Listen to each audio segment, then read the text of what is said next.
Boneka apa ini? Chris yang baru saja melangkah masuk ke dalam ruang kerja langsung menghentikan ucapannya saat hendak menyapa Camilla yang sudah datang lebih dulu.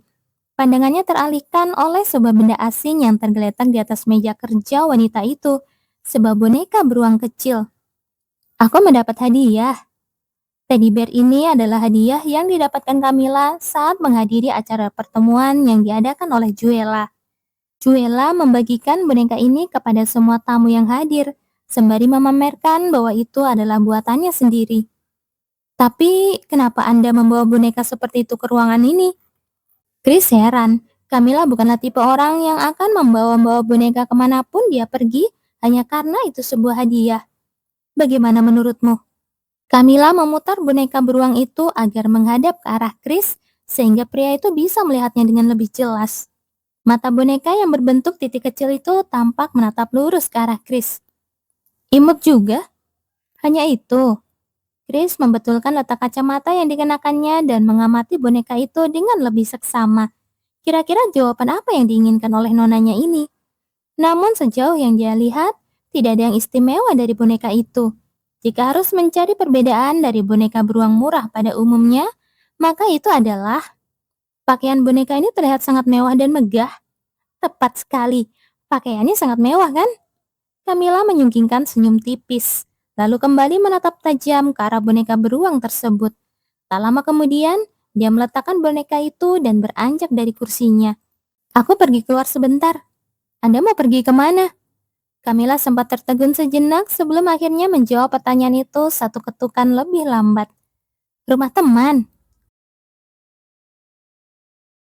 Camilla turun dari kereta kuda dan dengan cepat memindai situasi di sekitarnya. Tempat yang didatanginya saat ini tidak lain adalah kediaman dari keluarga Juela.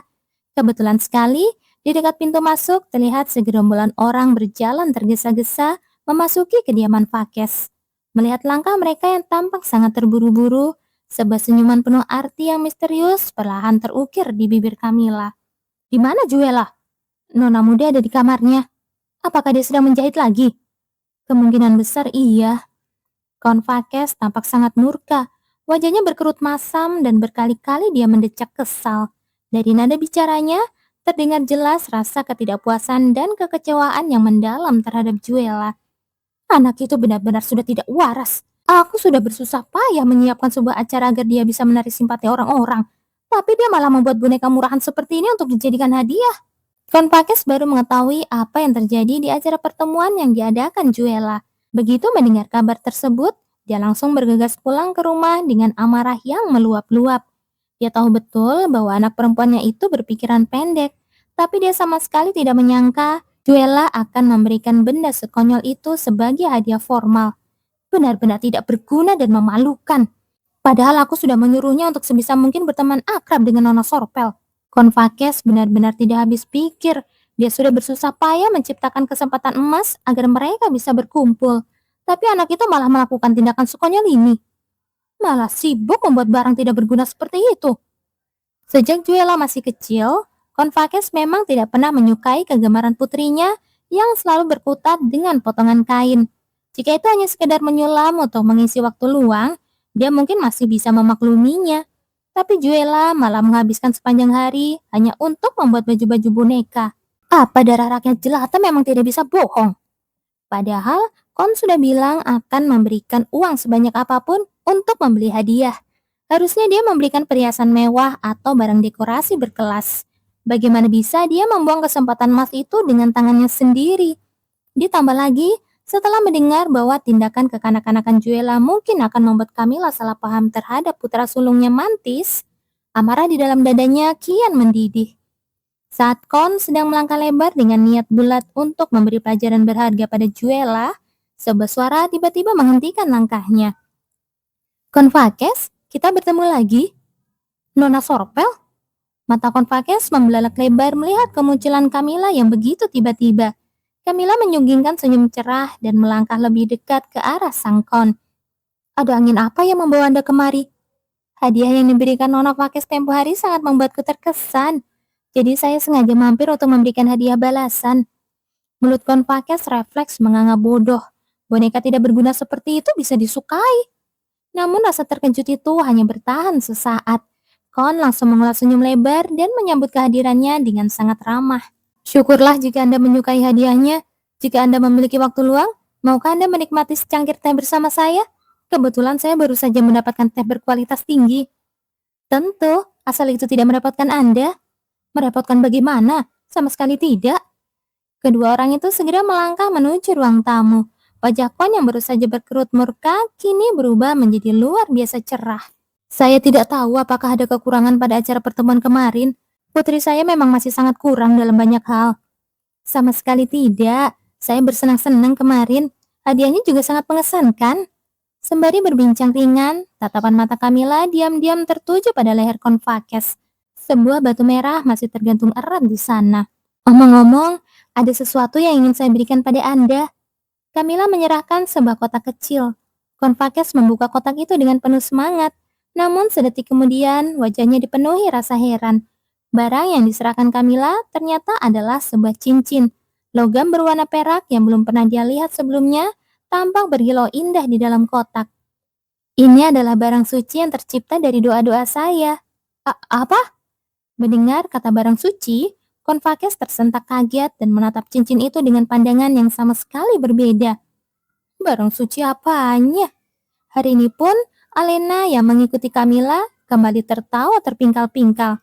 Meskipun logam itu terlihat berkilau dengan cukup cantik, sebenarnya itu hanyalah mineral tidak berguna yang ditemukan di sekitar batu sihir baru-baru ini. Bisa dibilang, itu adalah semacam ampas batu mentah yang seluruh energinya telah diserap habis oleh batu sihir berkualitas tertinggi.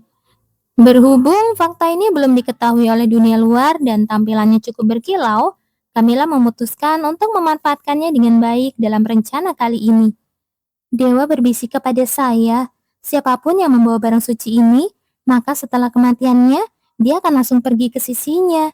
Mendengar kalimat Camilla berikutnya, Konfakes langsung menahan nafas dalam-dalam. Matanya berkaca-kaca karena rasa haru yang teramat sangat. Sebagai seseorang yang telah mengimani dan mengikuti dewa sejak kecil, tidak ada kehormatan yang lebih besar selain pergi ke sisinya setelah mati. Terlebih, karena dia tahu betul bahwa Camilla saat ini diperlakukan sebagai seorang saintis oleh Quill. Count sama sekali tidak menaruh curiga sedikit pun. Hanya saja, ada satu masalah. Masalah? Jika ada ganjalan, tolong katakan saja pada saya. Sikap dan nada bicara Konfakes berubah menjadi jauh lebih sopan dan penuh rasa hormat. Tatapan matanya tampak sangat teguh, seolah siap mematuhi apapun yang dikatakan oleh sang saintis. Ini tentang kalung Anda. Kalung saya. Tangan Konfakes secara alami bergerak menyentuh batu merah yang melingkar di lehernya. Camilla menggelengkan kepalanya pelan dengan raut wajah yang sengaja dibuat tampak prihatin.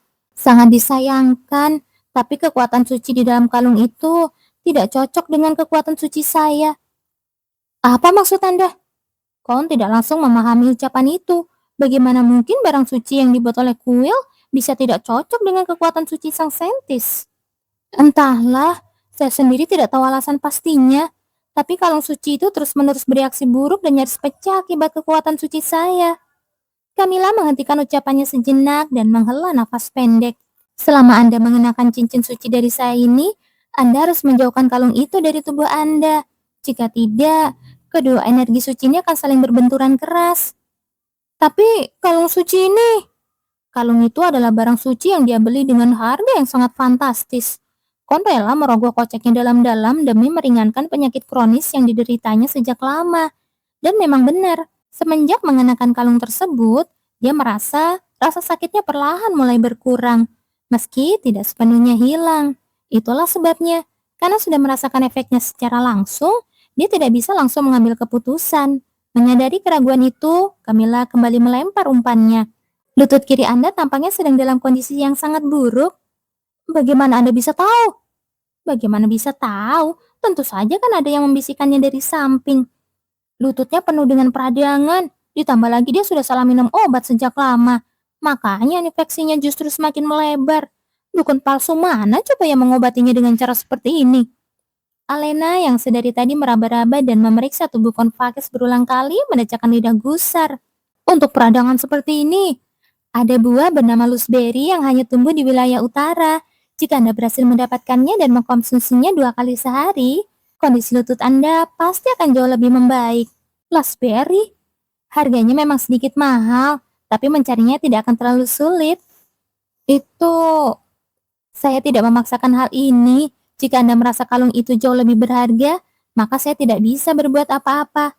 Bagi sebagian orang, kehidupan saat ini memang terasa jauh lebih penting daripada kehidupan setelah kematian. Bahkan jika pada akhirnya mereka harus terjatuh ke dalam neraka. Neraka? Saat Camilla berpura-pura hendak mengambil kembali cincin yang diletakkannya di atas meja, Konfakes langsung panik. Bukan begitu. Konfakes dengan tergesa-gesa menggelengkan kepalanya, lalu langsung melepas kalung batu merah yang dikenakannya saat itu juga.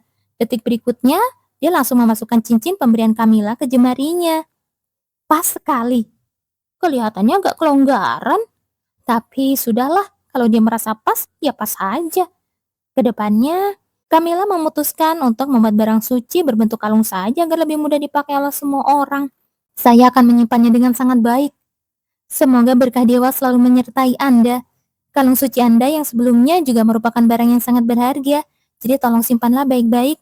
Nanti, saat energi dari cincin suci dari saya ini sudah habis, saya akan memberitahu Anda secara pribadi. Di saat itulah Anda baru boleh mengenakan kalung itu kembali. Benarkah? Mendengar bahwa kalung mahal yang dibelinya masih bisa digunakan kembali di masa depan, Konfakes menjadi jauh lebih gembira. Tentu saja aku sama sekali tidak berniat mengatakan hal itu padanya. Camilla hanya sengaja mengatakan hal itu karena khawatir Kaun akan memberikan atau menjual kalung itu kepada orang lain. Jika diberitahu bahwa kalung itu masih bisa digunakan nanti, dia pasti akan menyimpannya erat-erat di tangannya sendiri. Pintu ruang tamu tiba-tiba terbuka dan seseorang melangkah masuk. Itu adalah Juela. Sepertinya dia sudah mendengar kabar tentang kedatangan Camilla. Juela masuk dengan raut wajah yang tampak kebingungan, menatap Konfakes dan Camilla secara bergantian dengan canggung. Saya datang untuk bermain. Juela yang refleks memasang wajah heran mendengar ucapan konyol langsung menelan kembali kalimatnya begitu melihat tatapan tajam dari Konfakes. Selamat datang. Kamu juga harus belajar berakting sedikit. Senyumanmu itu terlihat sangat kaku tahu. Batin Camilla gemas. Kalau begitu, bolehkah saya menghabiskan waktu bersama teman saya sekarang? Tentu saja. Mendengar Camilla menyebut Juela sebagai temannya, senyuman di wajah Konfakes menjadi semakin lebar. Ayo pergi ke kamarmu. Camilla segera menarik Juela yang masih memasang wajah heran untuk keluar dari ruang tamu. Keduanya langsung melangkah lebar menuju kamar Juela. Begitu melangkah masuk ke dalam kamar Juela, Camilla tanpa sadar langsung berdecak kagum. Berbagai macam boneka tampak berjejer rapi menghiasi setiap sudut ruangan. Ada urusan apa kamu kesini? Kamu bahkan tidak berniat menyuruhku duduk. Juela merengut kesal dengan tatapan tidak senang. Sekarang dia sudah terang-terangan menunjukkan ketidaksukaannya di depan Camilla. Konfakes, Juela bahkan tidak memberiku teh ataupun menyuruhku duduklah. Potong Juela cepat dengan wajah panik. Camilla tersenyum puas lalu duduk di kursi sambil mengendarkan pandangannya ke sekeliling. Di atas meja terdapat sebuah baju boneka setengah jadi yang tampaknya baru saja dikerjakan sebelum dia datang. Camilla langsung mengambil baju itu. Apa yang kamu lakukan? Sini, kembalikan. Wajah Juela memerah saat dia merebut kembali baju boneka itu dari tangan Camilla. Dia menduga Camilla pasti akan mengatainya kekanak-kanakan karena masih bermain dengan barang seperti ini. Persis seperti yang selalu dikatakan ayahnya. Meskipun tahu resiko itu, Juela kali ini sudah mengumpulkan keberanian yang sangat besar. Dia hanya ingin menunjukkan kepada orang-orang tentang apa yang benar-benar dia sukai dan kuasai. Ayahnya mungkin akan murka besar, tapi dia merasa tidak peduli asalkan ada satu orang saja yang menyukai boneka yang dibuatnya dengan sepenuh hati ini. Saat Camilla kembali membuka suara, Juela refleks memalingkan wajahnya untuk menghindari kontak mata. Dia pasti akan menceramahiku kan? Bagaimana kalau kita berdua berbisnis? Apa? Namun kalimat yang meluncur dari mulut Camilla justru di luar dugaan. Bisnis? Bersamaku? Iya. Juela mendengus tawa geli mendengar tawaran random itu. Apa kamu sedang mencoba mempermainkanku sekarang? Dia benar-benar tidak mengerti. Bisnis macam apa yang ingin dijalankan Camilla dengannya secara tiba-tiba? Ini. Sebelum Juela kembali mengerutkan dahinya, Camilla mengulurkan tangan dan menunjuk sesuatu. Arah yang ditunjuk Camilla adalah baju boneka yang baru saja Juela buat. Kamu mau menjual boneka? Dia benar-benar sedang mempermainkanku ya? Juela menghela napas pendek sambil berpikir keras bagaimana harus merespon tindakan menyebalkan ini. Mengingat ayahnya menyuruhnya untuk menjaga hubungan baik, dia tidak mungkin menjambak rambut Camilla dan bertengkar sehebat dulu. Bukan bonekanya, tapi pakaiannya. Menjual baju boneka.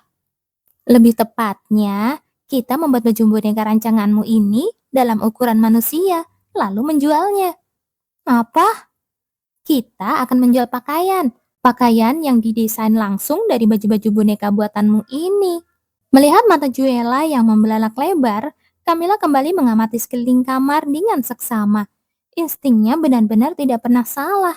Saat pertama kali melihat teddy bear pemberian Juela, hal pertama yang terlintas di benaknya adalah boneka beruang itu terlihat sangat anggun dan berkelas. Padahal, itu hanyalah boneka beruang berbulu halus dengan mata bulat kecil yang biasa saja. Lalu apa yang membuatnya tampak begitu luar biasa? Setelah merenung sejenak, Camilla langsung menemukan jawabannya. Pengaruh terbesar datang dari pakaian yang dikenakan oleh boneka beruang tersebut.